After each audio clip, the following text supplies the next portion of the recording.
Motivated and motivated. Let's give a shout out to my man Terry B. Terry B on the ones and twos, man. This is a great event. Let me tell you something. A little bit about myself, man. Hello. What's going on, people? It's your boy Terry Bluez, and this is the Comedy Come Up.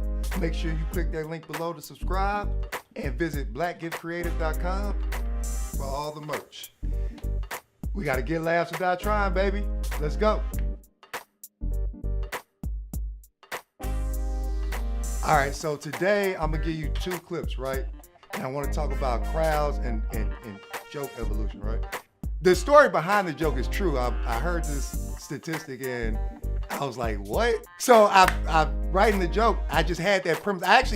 The day that I did it the first time, you were gonna see the first time I did this specific joke. And then you're gonna see the last time I did the joke.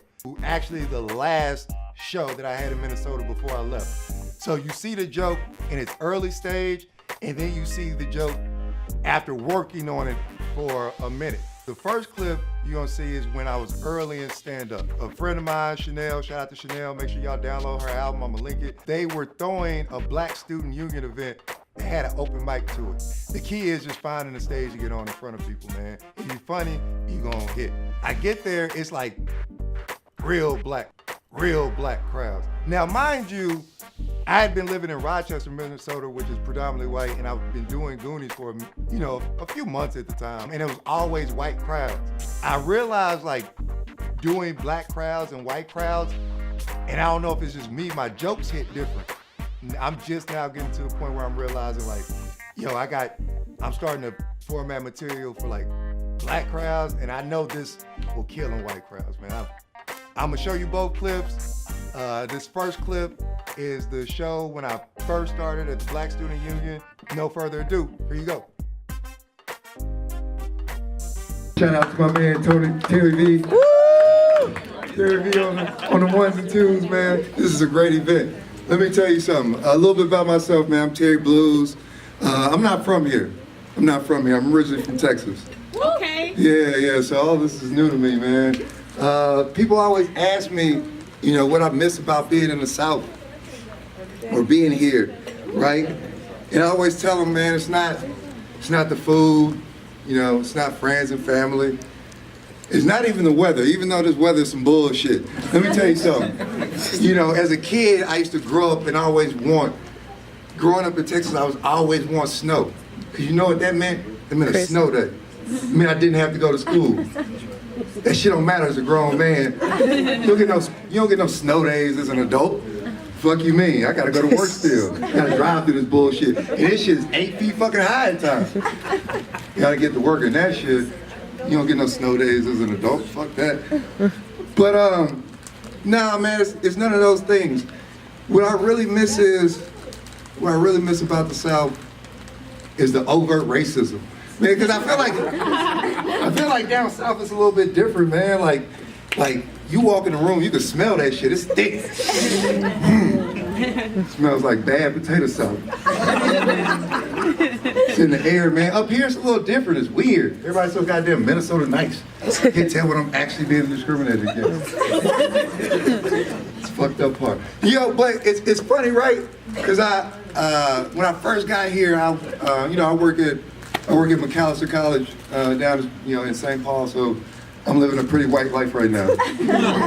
I'm living my white life. But when I first got there, man, we had a conference and it was about community activism, and they were talking about police brutality, and I found out something I didn't know. I got read a statistic that the St. Paul, Minneapolis area is top 10 for police shootings of black people. And I heard that and I was like, wow. Where did they find that many black people to shoot in Minnesota? Listen, this is the most niggas I've ever seen since I've been here. It took me 6 months to find a nigga in Minnesota. And I was like, where are we at? Shout out to Chanel for finding me, yo, that was a blessing. So now you kind of see what I mean. Like, it was just a premise.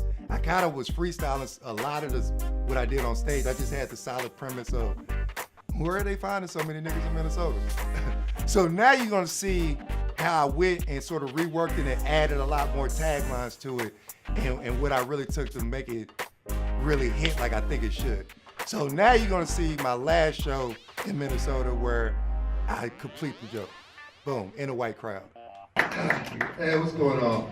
So I'm Terry. A little bit about myself. I gotta let you guys know I'm not originally from here.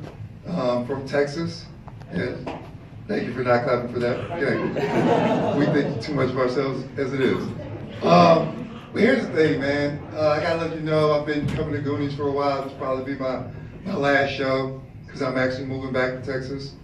And people ask me why. I was like, what do you miss so much about Texas? And I tell you, it's not the food, it's not family and friends, it's not even the weather, even though the weather is some bullshit.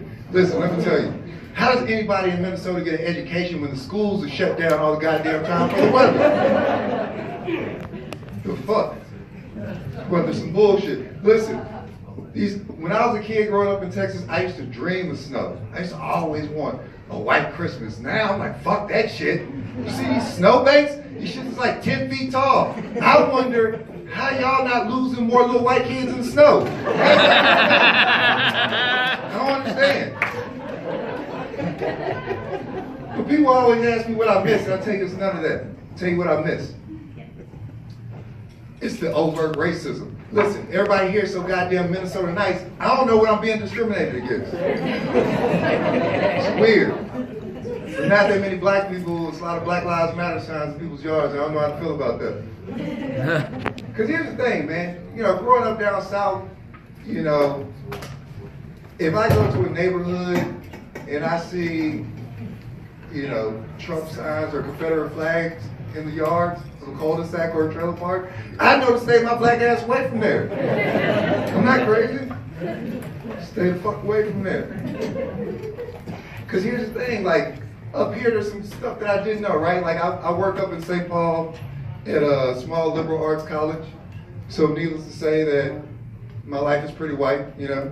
But here's the thing, right? So I work at a college and, you know, we have these keywords of diversity and inclusion. Everybody's talking about diversity and inclusion. So we always have these lectures and seminars and talks and shit.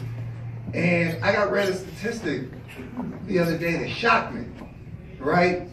And what I found out was St. Paul, Minneapolis area is like top 10 in the nation for the killings of black people. And I was like, wow. Where are they finding so many black people shooting Minnesota? Listen, I see 5 niggas in here. This is the most niggas I've ever seen since I've been here. Thank you for showing up. I appreciate y'all. So you see how that kind of like transformed. You see how the audience reaction was a little different. So that's that joke. That's my takes on black and white shows. That's my take on how to really take a joke and reformat it and go work on it and the process of it. So thank you for tuning in. Again, make sure you subscribe at the link below. blackgiftcreative.com for all your merch. Tune in to the Four Color Man podcast. Watch the cartoons, click links to everything. Boom. We out, baby. It's a comedy come up. Get laughs or die trying.